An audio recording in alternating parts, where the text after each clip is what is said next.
बिस्मिल्लाहिर्रहमानिर्रहीम।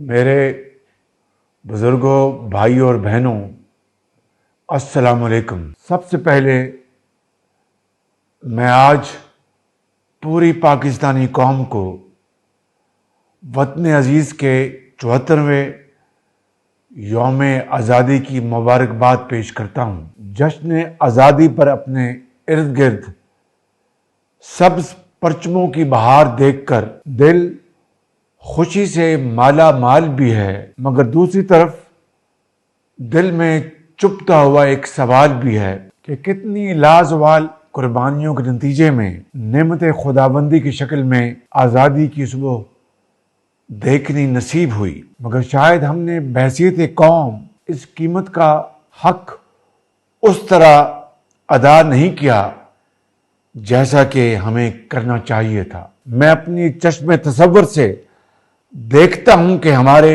मोहसिन, हमारे कायद आज़म मोहम्मद अली जिन्ना जैसे कि तस्वीर के फ्रेम से उतरकर हमारे साथ आ बैठे हैं और बड़ी शफकत से हमें कह रहे हैं, it is never too late. मेरे बुजुर्गों, भाई और बहनों, उठ खड़े हो।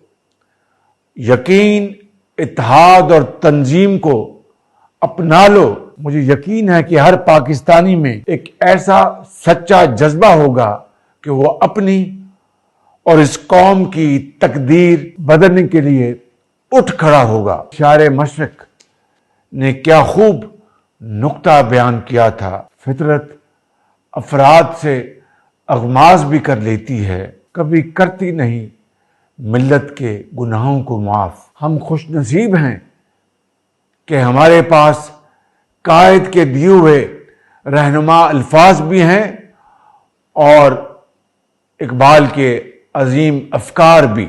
ऐसी कौम को सफ़े अव्वल में नुमाया होना चाहिए और इंशाअल्लाह हम ऐसा बनकर दिखाएंगे। अल्लाह ताला हम सब का हामी व नासिर हो। जश्न आज़ादी मुबारक।